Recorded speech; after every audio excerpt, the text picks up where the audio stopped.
several times in each chapter, we see how helpless Krishna is. We find weakness lording over strength exactly because it is weak.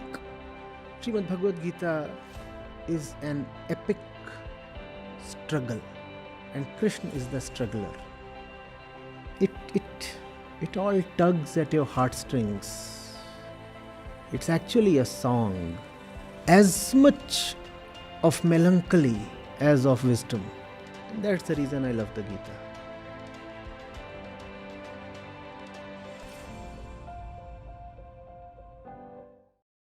Good evening, sir. So, while we learn something new in a specific skill, like take in music or in sports, we are tracking down some specific metrics in it and a teacher who can evaluate and emulate. So, is it possible to have such evaluation in spirituality? Just the desire to evaluate is proof enough that you are honest and improving. One clear mark of a dishonest person who is wasting her life is that she will not even want evaluation to happen. Just like the kid who is afraid of the class tests. The truant kid, the backbencher. Does that kid look forward to the exams or the quiz, next quarterly tests? Is he eagerly? So if you're keen to evaluate yourself, that enough is proof that you are improving. Listen, degradation can happen only in oblivion. You understand oblivion? Lack of self-knowledge. I do not know myself and therefore I am falling. It's not as if when you start knowing yourself, then you do something to lift yourself up. No. Just knowing is sufficient. Knowing is uplifting. If knowing is uplifting, then lack of knowing means falling. So if you are falling, that simply means that you are not observing yourself.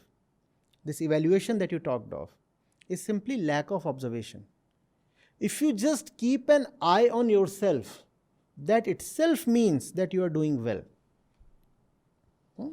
Beyond this, if you want to ascertain many things that didn't appear connected in the world will start appearing connected. Things that used to appear very, very diverse, you'll start seeing some connecting thread running through them. For example, you will start looking at the civil strife in the US and in China. You look at US, you look at China, you look at India, and you find class divisions everywhere. And then you start seeing that these are all arising from one single common source. They are not separate phenomena. There is something that unites them. So that commonness starts becoming visible. Then you are less afraid. That's another proof that you are evolving in an internal way. You are less afraid. You are less covetous. And these two go together. You find that a lot of your desires start looking very kiddish. Not that you become a hardcore renunciate. It's just that you start laughing at your desires. What am I wanting? And what is the kind of price I am willing to pay? How can I run 5 miles after a rasgulla? How kiddish is that? Somebody just showed me some and I am running. You don't suppress your desire. You just outgrow it. So all these are signs of inner growth, that you are becoming a mature individual. A mature individual who is fearless, who cannot be fooled, and who will live life of freedom. But all this will happen provided you keep knowing yourself. All spirituality is simply self-knowledge. If you know what is happening here, you are on your way to liberation. You don't need to ask me what to do after I know what is happening here. No, whatever is to happen will happen. You just know. Your job is to know. Action will follow. You don't have to worry about action. So keep an eye on yourself.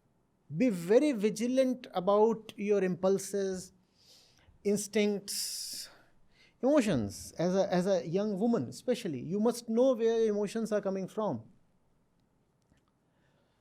And these emotions, mind you, they arise mostly from just a very hormonal place. Very hormonal place. So you must know what is happening. This is what is self-knowledge. Self-knowledge is not some esoteric vidya where you have to know what the skies are made of and what secrets are hidden at the core of the earth. What's self-knowledge? What's self-knowledge? To know your thoughts, your emotions, your likes, dislikes, the very basis of your personality. If you are afraid of something, why are you afraid of that? Why do you fall for something? Why are you so reluctant towards something? Why have you committed to something? Something happens, some trigger in the environment, some stimulus, and you find some quick reaction arising. That's the moment. Seize it. Where did this come from? Because it was hiding. All the while, it was hidden somewhere. But when that moment comes, that moment of arousal or anger or something, it just shows up. And that's the moment to, here. Stay put. Who are you? Where do you come from? Where do you come from? No. Don't try to hide so soon. Like a rat. That just shows up occasionally from its hole. That's the moment to just click a pick. Here you are, caught, red-handed. So that's the way you have to look at yourself. As if you are not you. As if you are a case study that you are investigating. Who am I? I'm someone I look at. I'm not the one who looks. Who am I? I'm someone who can be little detached from myself. I look at myself as if I'm looking at someone else. Are you getting it? If you can be detached towards yourself, nobody can enslave you. If you can know what is going on, then you will realize your weaknesses very quickly. And weaknesses, once realized, are then set to disappear. Weaknesses continue to linger only when you do not even know that they exist.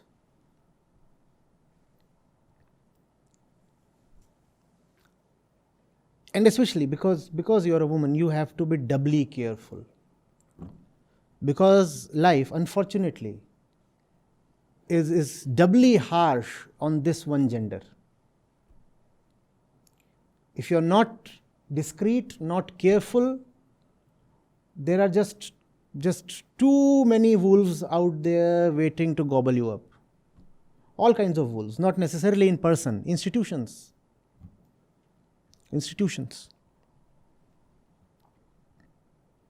The body, the society, everything. Be very wise. Self-knowledge is very, very important for everybody, and even more important for a girl.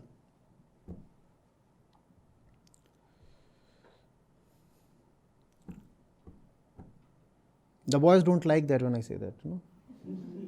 Hurts their interests. A wise woman is difficult to... Come on, complete. A wise woman is difficult to?